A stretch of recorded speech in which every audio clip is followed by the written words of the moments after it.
George Bryant, welcome to the Shift Series. Thanks for having me. You have a formidable cup of water there. It is so I stay hydrated. Do you like this? How many times do we refill that each day, George? Like 2 or 3 at least. It depends on how much bacon I've eaten, how salty my mouth is, how dehydrated I am, but primarily like 3 times. So there's a bacon to water ratio. A bacon to water mixed with an Americano or espresso a couple times a day. It's a complicated formula. It is, but it works for me. I've mastered it. I got tons of energy. I'm vibrant and radiant on the bacon coffee diet. So Excellent. I'm so glad it's working for you. Thank you so much for joining us. thanks for having me. I'm excited to be here. So glad to have you. You have had just an incredible year. You have such a compelling story. As you know, my audience is a tribe of people who is overcoming chronic illness or generally finding their way out of chronic stress, chronic overwhelm. Diet may be a little bit of a dirty word for them. So I'm kind of excited to bring you out here to challenge their perception of what a diet can be and hear a little bit more about your own story and what led you to this work. Yeah, diet's a dirty word for me too. I actually hate it. I feel like it's one of the worst 4-letter words that exists, and that we know there's some bad ones, so I hate the word diet. Okay, so we're on the same page there. Yes. All right, well, let's convert some people today and tell them a little bit about your work and what this, what should we call it? This eating lifestyle. I always go with lifestyle. Yeah. But primarily, I just call it life. Yes. Living healthy, being alive, having value, and living a long, healthy, joyful, active lifestyle. I mean, you can call it whatever you want. I just call it treating my body as best as I can to live as long and healthy as I can. Absolutely. I love that. So we're going to ditch the 4-letter word. We're moving on to life, a better 4-letter word. Yeah, life is the best 4-letter word when it comes to how you eat and how you treat your body. Awesome. So how did you get on this journey, George? My journey has been crazy. It's been going on for years, and man, your interviews are short. I could fill the 20 minutes with my whole story. My journey started when I was about 15. That's when I actually succumbed to a lot of family pressure, horrible body image issues, and started my battle with bulimia. And I say started because it ended, and it's okay to talk about it, and it's empowering to share. So Absolutely. Just my caveat before I talk, I want people to understand that in this world there's no right or wrong, guilt or shame, blame. Everything is okay, and it's okay to talk about everything. People kind of have this idea that to get past something, you go around it, but when you go around it, the universe gives it right back to you. So I will tell you that you get to go through it, and it goes away. Love it. So just remember that. That's my little caveat on that one. So primarily for me, I started struggling at about 15. My battle with bulimia lasted about 12 years. On and off, I was on a weight roller coaster. My lightest, I was 155, and my heaviest, I was 267. All while in the Marine Corps. I was an active duty Marine for 12 years. Wow. I just got medically separated last July. I had 7 concussions, and I almost lost both my legs. So I have traumatic brain injury, post-traumatic stress disorder, and I'm actually not supposed to have either of my legs that I'm standing on right now. Wow. So it's been kind of a journey. In the midst of it, I was in a wheelchair for 12 months because of my legs. I had 18 months of physical therapy. They said I'd never walk again. I tied a world record for a standing box jump. I ran a marathon. I did an Ironman. And then I lost my father to metastatic brain and lung cancer in 2008. And I watched single-handedly how food can kill someone in as quickly as it can. And it was kind of a huge wake-up call for me. But that wasn't the shift. I deployed to Afghanistan for my last time in 2010. I stumbled across a paleo book, and I was really struggling. I was crossfitting, I was running, but it was all about looking a certain way, having a six-pack, fitting an ideal. I was still binge eating, even though I wasn't purging, and it was very unhealthy. And I read a book about paleo, and I was like, I can eat meat and bacon and vegetables, and I don't have to weigh and measure everything, and I'm going to feel amazing. This is too good to be true. Right. So I started in Afghanistan the best I could, eating macadamia nuts and beef jerky and doing the best I could. And then when I came home, I went full in for 30 days, like whole 30. I'd never cooked before, so this was like big for me. I picked a couple recipes and I lived off them. I lost like 15 pounds. All my allergies went away. All my migraines went away, which got me to stop taking like 33 medications, including the Botox injections in my head. My nightmares were gone. I was sleeping better. There were no night sweats anymore. And all in all, I was just loaded with energy, and I was like, this is life. Like, this is what I've been missing my whole life. So I started documenting it. I started making other people's recipes, posting about it, and then over time, morphing into my own and starting a blog, which I didn't even know what it was. And fast forward 3 years, and I just wrote a 20-week New York Times bestselling cookbook. It's huge. Congratulations. So in a small nutshell, that's my condensed story of 20 years. I love it. You did a great job. So let's add in the part where you met a partner along the way who helped you write this book. Because I read in your book that you had some coming together where you tested recipes and you just left it as a cliffhanger. You did not tell us what you guys cooked. And I want to know what the two of you cooked that cemented this relationship and brought forth this book. Oh, that's funny. Actually, what had happened was my partner is Julie from Paleo OMG. Great cook. What had happened was we were going to Paleo FX and she wasn't going. And last minute I got her on, and I brought her on my cooking demo with me, and we'd never met. So we show up in Austin, Texas to teach a cooking demo to a room of a couple hundred people. We didn't rehearse it. We didn't write a recipe. We didn't do anything. We just got on stage and started cooking. I love it. And we ended up coming up with, I think we did fried plantains with the chocolate mousse, like kind of desserty but still healthy because there weren't any sweeteners. And it was just showing the versatility of different foods. And after it was like, oh, that went really well. We get along. We can cook together. It's great. And then about a month later, we approached our publisher and said, hey, we want to write one together. And it was an awesome team effort. I did all the photography in the book. Wow. I wrote the front matter pretty much with some edits from her, and then we bounced ideas for recipes off of each other, and it was a pretty good team effort. So it was nice to get the Paleo Kitchen done and out there, and just in case you want to see it, here it is. It is a beautiful book. I do want you to hold it up because it's not only filled with great information and actionable tips, things like what you need to have in your kitchen, ways to make it simple. You really are like excuse busters, the two of you. You're like, look, there's, if I wasn't cooking and even if I didn't have this piece of equipment in my kitchen, this is what you can do. Yeah, totally. It's, what I like to tell people is none of us are victim to circumstance. Right.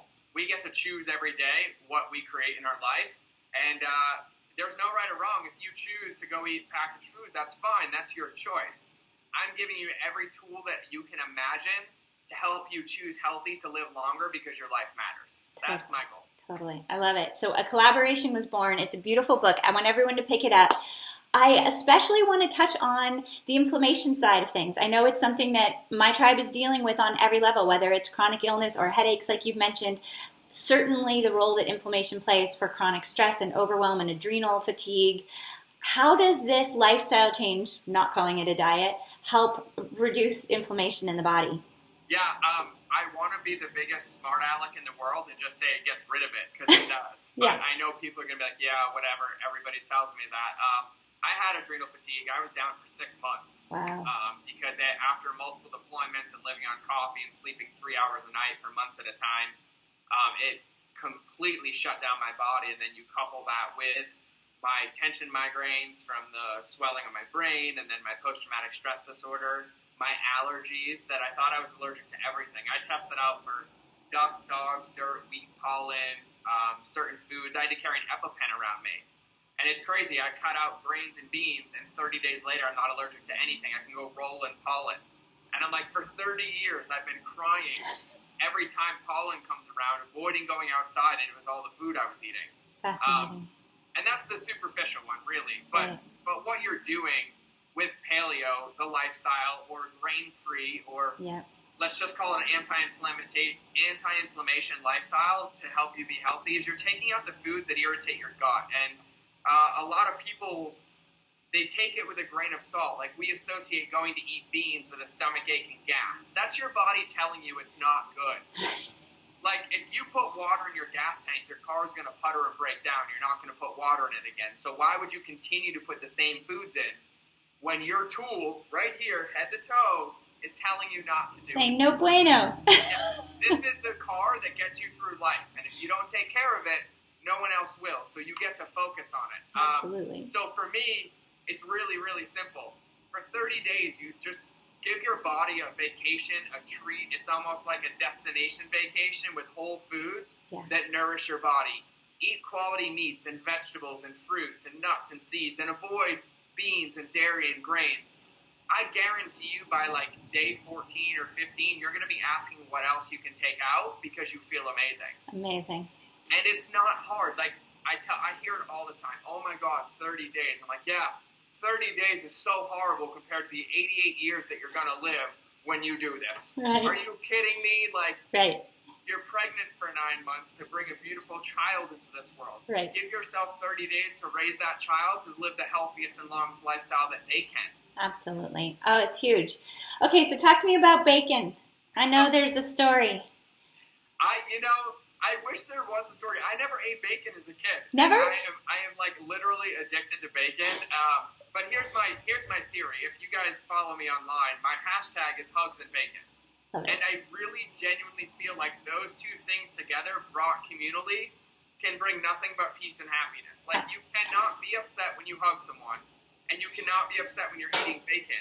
So if you bring them together, it is like this cohesive tool for world peace. World peace.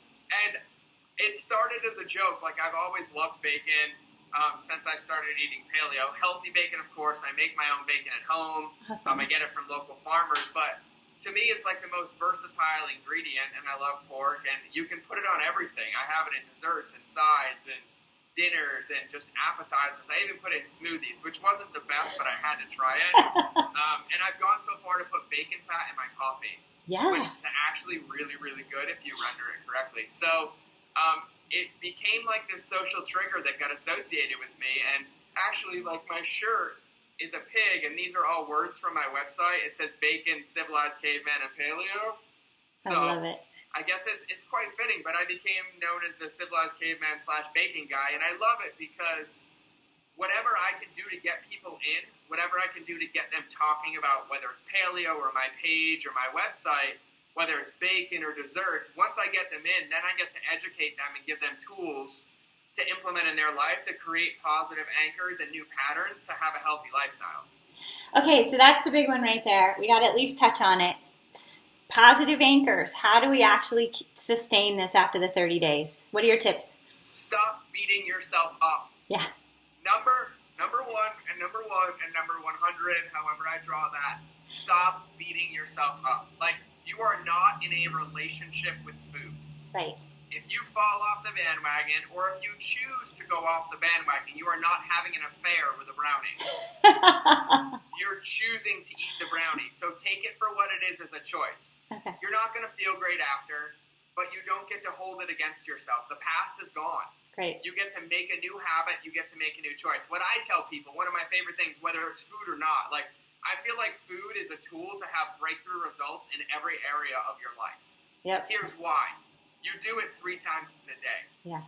If I can help you create a pattern around food that gets you committed and following through, you're going to be committed in your relationships. You're going to be committed at work. You're going to follow through with projects. You're going to follow through with your declarations. You're going to follow through with your commitments to your friends and your kids and your sister and your boyfriend and everybody else. And we get to do it with bacon.